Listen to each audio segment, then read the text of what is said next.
Something massive just happened in neuroscience that should not be possible. These researchers... Hi everyone, this is Signe Goldman. I'm doing a response to this video, which was really well done, that came out a few days ago about the recent psilocybin study.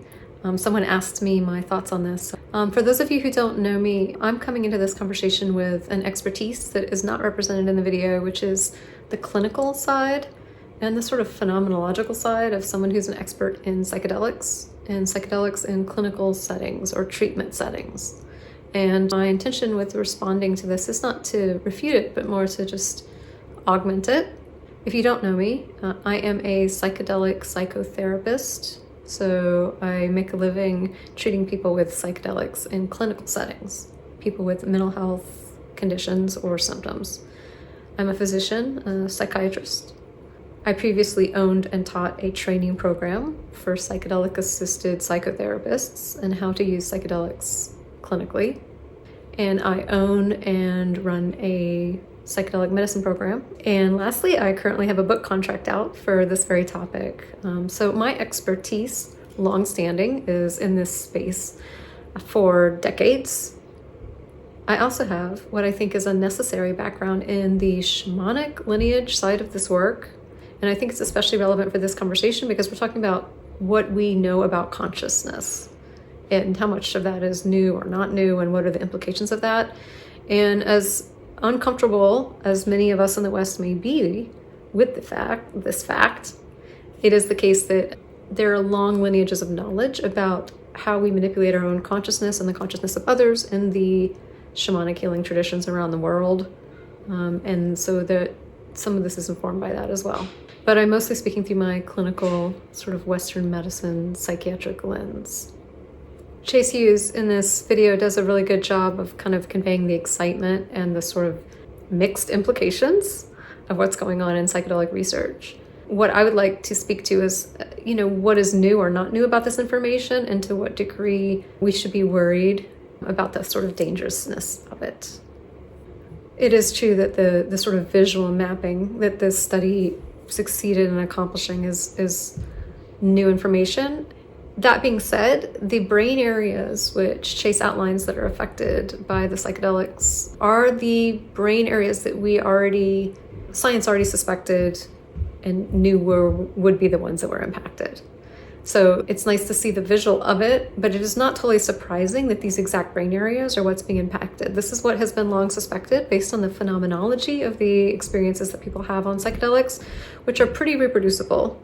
And that's the sort of bread and butter stuff that I see every day, maps really kind of beautifully onto what this paper describes. Like, in other words, what Chase spoke to in the video, the sort of increase in the parts of us that register our experience of the world around us.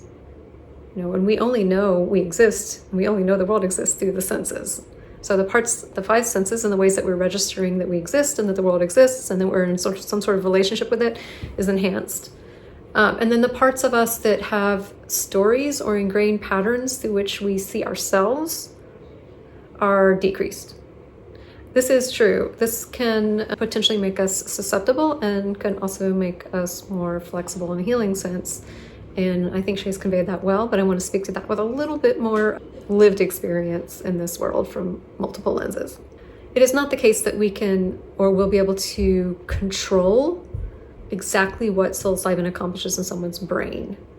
It is the case that this study is pointing to the fact that we're moving towards being able to target what brain regions or areas we want to be impacted. But that is not the same as planting certain thoughts or controlling someone's thoughts or putting thoughts into someone's mind. I think it's important because there's a lot of fear that psychedelics are going to become a form of thought control or brainwashing, or it can be used to enhance brainwashing. The thing is, psychedelics have been used to enhance brainwashing in cults and documented cult scenarios and informally all the time in high pressure or high control environments. I, in my own practice, have had a couple clients that came from those contexts where psychedelics were used in those cult-like or high control environment situations to influence them. This is something we've long known about, so I'll speak more about that towards the end of this video. One just quick piece of feedback on some of the languaging in the video. The areas that were named as becoming more flexible or having like decreased rigidity or 15% decrease, the parts that I think the language in the video is the internal narrative of who we are, which I agree with, the parts that give us our internal narrative, who we are. I think were listed fear, the fear circuitry, this is true. Fear circuitry is becomes more flexible under psychedelics. This underlies a lot of how we treat anxiety disorders and trauma disorders. Memory was named. I would like to put a caveat there. You cannot erase people's memories on psychedelics or implant false memories or change memories. There's no evidence of that.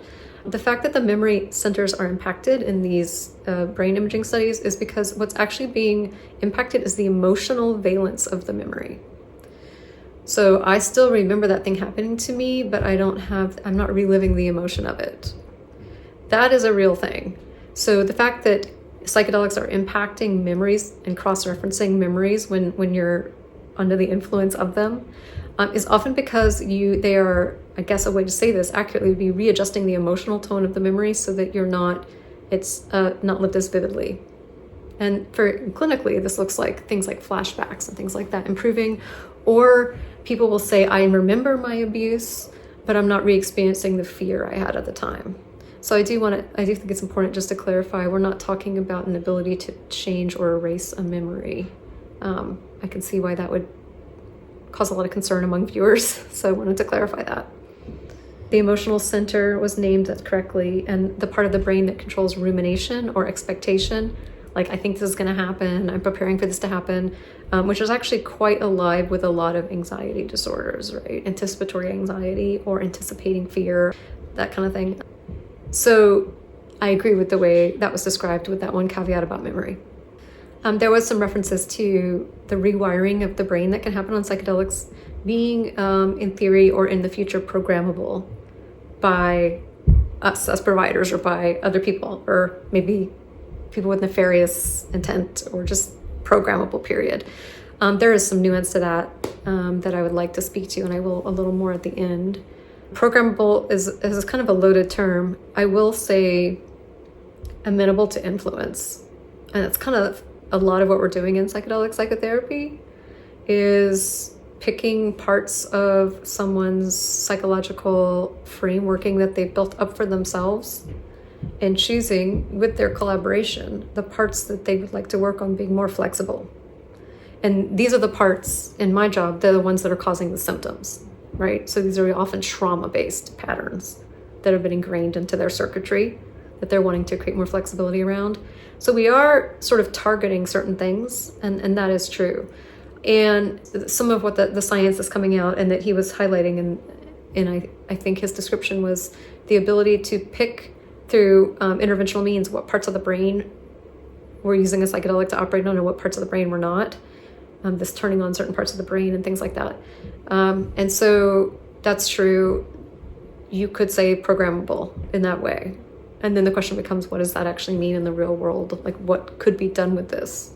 And so as I'm going to get through kind of a bullet list of just thoughts I have and then speak to that kind of bigger question that I think a lot of people are holding. I love when Chase said that the implications of this are that you become what you pay attention to. That is so true. Part of the reason that we have things like trauma, for example, is because when we were traumatized, say when we were young, these were the things that our attention had to be focused on because it was dangerousness and things like this. So, in a lot of ways, those things are hardwired into us. And a lot of what psychotherapy is, even regular psychotherapy, is sort of training our brains to attend to things differently, to pay attention differently, or to notice things differently. And we have long known that creates new thought patterns in the brain. In a way, that's what learning is. It's also how we even know we exist from infancy, what children are doing, right? Like we pay attention to something and then those things get laid down in the brain. So you become what you pay attention to, that is true. Chase mentioned that being potentially dangerous. I don't actually disagree with that. I think that someone who wanted to could try to use that for with a negative intention. What I want to highlight is the limits of that. because we're talking about things like what already exists in the form of brainwashing, a course of control, and things like that. So gaslighting even is a sort of, more commonly experienced version of that. But this is someone telling you what to pay attention to and creating your reality for you. That's actually in a way what brainwashing is. So this phenomenon, you become what you pay attention to, already exists. It's already the way the brain works, and it can be used positively in healing ways. It can be used negatively in harming ways already. What psychedelics do is enhance that potentiality. Is that dangerous? I think I can imagine scenarios where this could be used for ill. But is it dangerous realistically? That's what I'd like to speak to. I do disagree with this idea that psychedelics can reshape human identity. That was a phrase that was used. I understand kind of where that language is coming from, because we've just said, hey, a psychedelic can make more malleable the parts of you that reflect how you feel about who you are.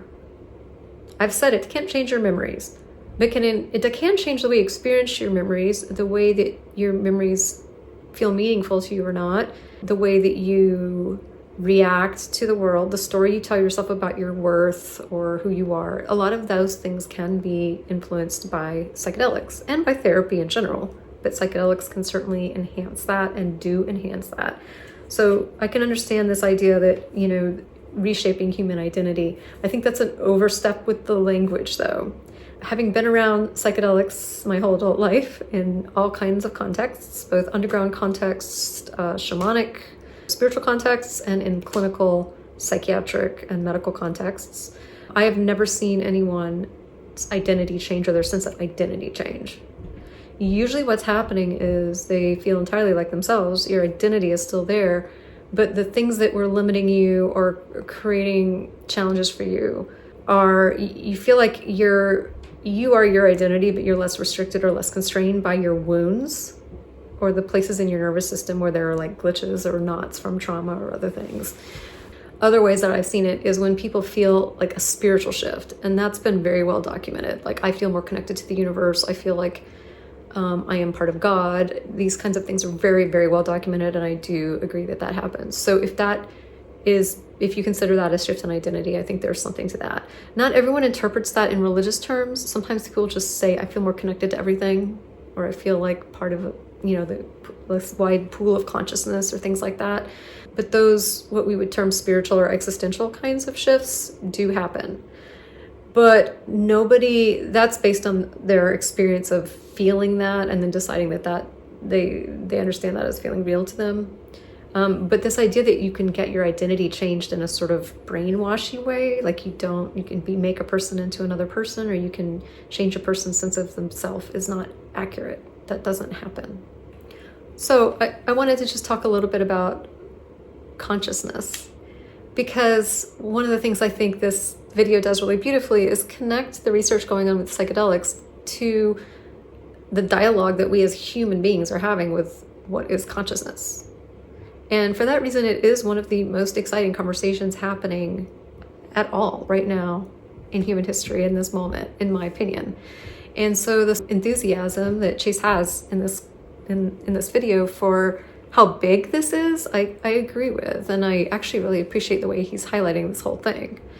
As I said, my piece is to come in and provide the nuance from my lens of what this looks like on the ground and what the real world implications of it are. So there are implications of this study for what is consciousness. Like, what are we even? What are we other than our idea of ourselves? And if our idea of ourselves can change, what is the implication of that? These are not new questions. There's a whole field of consciousness research, and there are spiritual practices like the Eastern meditation traditions, the shamanic traditions like I've spoken to, who are very much about changes in consciousness. So there is long legacy of awareness in humans who look at and think about these things, about the nature of consciousness as changeable and malleable, and the fact that our sense of who we are, that we are what we think we are, is amorphous. We think it's more real than it really is. That's actually what underlies kind of what makes therapy work, period, is a lot of our suffering is derived from false identifications or false beliefs about the world or ourselves that have been implanted in us through trauma or other kinds of negative experiences in life. And a lot of what regular talk therapy is in a way reframing those things. So it's a subtle version of this same phenomenon. Psychedelics certainly enhance that. And so they can be destabilizing for one's sense of identity. And that is not always a safe thing to do, to destabilize someone's sense of identity. I would argue that the psychedelic community, or certain branches of it, take this too lightly. There's a little bit of psychedelic evangelism going on out there where like psychedelics are always good, always healing, and always helpful. And I do not agree with that. I actually think that they should be used with extreme care, because destabilizing identity is not a positive thing. It can, in fact, be deeply traumatic or even damaging. And also, because there's an also, of course, destabilizing someone's identity subtly in a way that makes them flexibly able to heal something that was super rigidly held before and needed healing is a lot of the work that I do. So there is a place here where there's a huge need to know what you're doing and to understand that the psychedelic itself is not a truth oracle or a divine figure or like some ultimate healer or redeemer. And it's also not a malevolent brainwash machine. What a psychedelic is doing is enhancing this thing that the brain already does to create reality. And the way that you do that, what we call the container or the set and setting, the setup in which you do that in, has everything to do with whether it enhances a person's innate healing mechanisms inside themselves and allows them to heal. Because we actually have just like the body has a kind of natural mechanism towards homeostasis in biology and physiology, in the psyche has a natural mechanism towards healing, but it's often blocked by our traumas and all of the kind of rigidly held beliefs and perceptive rigidity that we have about the world. So in reality, what we're often doing with psychedelics is allowing that person's inner healing mechanism to work because we're creating flexibility with all of the roadblocks. If you put someone in a unhealthy environment, like a cult or a high control relationship situation, I've seen that, or an environment where they're being brainwashed to not listen to their own internal compass, they're almost being brainwashed to disregard their own internal authentic knowing, a psychedelic would then be enhancing that environment. If you put someone in an environment where they're actually cued to tune into their authentic inner guidance or inner knowing and their sense of discernment, and then the psychedelic enhances that. So, to some degree, I think Chase is right in this video that a huge amount of the outcome depends on the environment the person's in, and that the implication of that is who's the other person sitting with them if you're in a one-on-one situation like therapy or a group situation. Because I am very aware, as are many people, of psychedelics being used for harm in situations where there was already an intent to control or harm. This is separate from a bad trip in a recreational setting, which is an interesting and totally different topic. So I'll link to a video in the bottom of this that talks more about the bad trip piece and also some more of what I just now said about the sort of enhancing property of psychedelics and how they can be shaped positively or negatively by the environment. I think there is a need for education around this piece and a huge need for careful discernment around how we go forward as a human population in our relationship with these substances, especially if they're moving into legal medical use.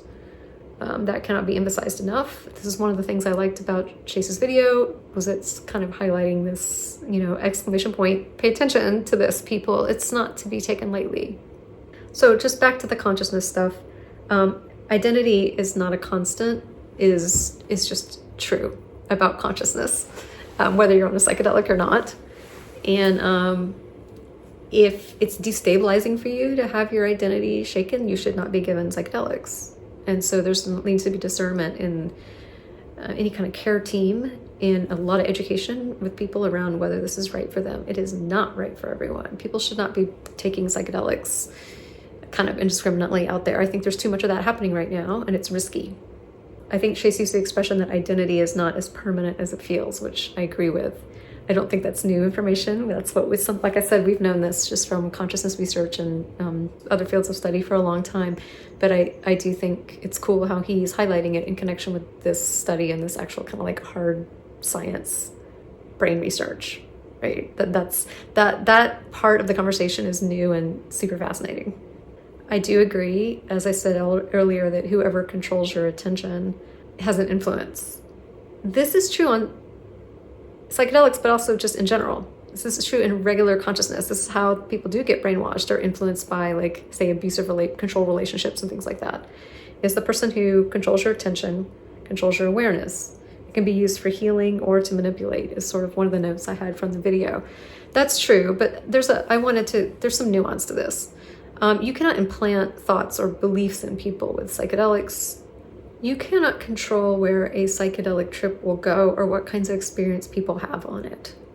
As someone who gives these things to people in my office all the time, right here, we never know what's going to happen and where the journey, as we call it, will go, and what the person's lived experience will be of the psychedelic trip. You can't control that for good or for ill. You can't manipulate it. What you can manipulate, and you're expected to in my field, is what we call set and setting, which is making the environment as safe as humanly possible and as conducive to healing as possible, and empowering the client to use their own discernment to make their decisions about what they're doing with the psychedelic. So you're enhancing their agency and their ability to pay attention to what's happening to them and make decisions about what they want to do with that content. You can't implant content. That's just not something that we can do. As psychedelics, we may know what brain circuits are being activated, but that doesn't tell you anything about what the actual story that will unfold for the person in their psychedelic journey. So you cannot, for example, give someone a psychedelic and then go and feed them like false memories or false kind of messaging and implant it in there. It doesn't work like that. It's also true, which, hopefully will be reassuring to some people, that no matter what happens in a psychedelic experience, even these life-changing ones that people talk about in a positive sense or the bad trips, even if you are believing something while on the psychedelic, which is quite common, right? Because you are in an altered state on the psychedelic, that goes away. You get off the psychedelic, it goes away. You come back to your ordinary consciousness, and then what you're doing in therapy is you're reflecting on what happened and seeing if you want to learn from it. But you're not permanently stuck in a new belief system. You're not permanently changed by it unless you want to you choose to adopt some of what happened to you as new beliefs, right? And that's a choice. So I never know where a psychedelic journey will go with someone in my office. We're following along with it. And it's also up to the client to decide what meaning they want to make of it afterwards. But I want to be very clear that it's impossible to put someone on a psychedelic and just like permanently change them or change how they think or something like that, like pushing a button or like turning up some kind of dial. None of that happens. If there's permanent change, it's because the person chooses to work on that in therapy over time on purpose, because something came up in the psychedelic journey that they want to work on, and then they work on it. They see something new, they see a new possibility, they decide they want to work on it, and then that creates the permanent change. The psychedelic experience itself doesn't create permanent change. I mean, if the vast majority of people, they actually are disappointed when they find that out, because, a lot of people think, I'll get this psychedelic and I'll feel better forever. And then, a month later, they will come in and say, I just feel the same as I ever did. Because a lot of the change work happens when you're in ordinary consciousness, when you're using your own judgment to decide what you want to work on. For example, if someone has a negative experience on a psychedelic or something they don't like, they will often say, I don't want to do that again. And they'll move on with their life. Or that was a negative experience, they'll move on with their life. There's not an ability to put somebody under some kind of mind control because you gave them a psychedelic. Again, times when that happens, it's because they're already under some sort of coercive control all the time anyway. And this is just used to make their brain more flexible while they're under coercive control. We do know that after a psychedelic experience, when you come back to ordinary consciousness, there is a window of time from hours up to several days, depending on the substance, where your brain is more flexible in general, which means that's the neuroplasticity term that was referred to. And this just means that you are more open to learning, in period. And that could be negative learning or positive learning. Your brain is more flexible. If you're interested in this and kind of this period of time, you don't feel altered. It's just, we know that your brain's more flexible. It's a really potent time for therapy or healing work. And it could theoretically be used to further brainwash or influence people in a cult situation or a control situation. If you're interested in this research, I would look up the work of a researcher named Gul Dolan. I'll put her name on the screen, who's done a lot of work into critical periods with psychedelics. So these would be periods where someone could be unduly influenced if they were in a negative environment. They're often the periods that we used in psychotherapy intentionally with the client's collaboration, understanding, and consent to do things like trauma therapy and things like that, because they're more flexible and more able to move through that. And that's a documented thing. Another point I want to say is that nobody can make you think or believe anything on a psychedelic without your agreement and participation. So I know I just said that these can enhance brainwashing in already brainwashing environments, but those people are voluntarily participating in that process. So if you think about how cults or indoctrination happens, these are not people held against their will who are fighting to resist the messaging. They're people who see themselves as collaboratively wanting to learn the messaging, right? That's actually part of the brainwashing process. So they're going along with it, they're participating with it, they're engaged, they're not trying to fight it, for example. And in a therapy context or a healing context, you have a really close collaboration between the therapist and the client on what you're working on, what you're agreed to be working on, what the client wants to work on. So these are your treatment goals. And there is an agreement that we're going to use this flexibility provided by the psychedelic to collaboratively work on this content even when you're out of the altered state. The vast majority of work that's done in my world is when the person is off the psychedelic. They get on the psychedelic to have a window into a new possibility or to see a reframe that hadn't occurred to them or something like this. Then you're taking that information and you're working on it a lot outside of the psychedelic state. So they're really invested in working on that process, which is why it works. They're there willingly, enthusiastically willingly, right?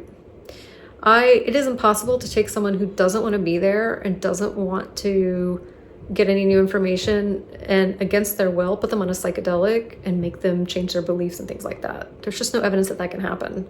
None. Anecdotally or scientifically. So, do I think that these medicines could be used to sort of mass brainwash people and things like that? I don't, unless you were in a hypothetical situation where people were already agreeing to be mass brainwashed in a way, if you know what I mean, if you kind of, from what I said before.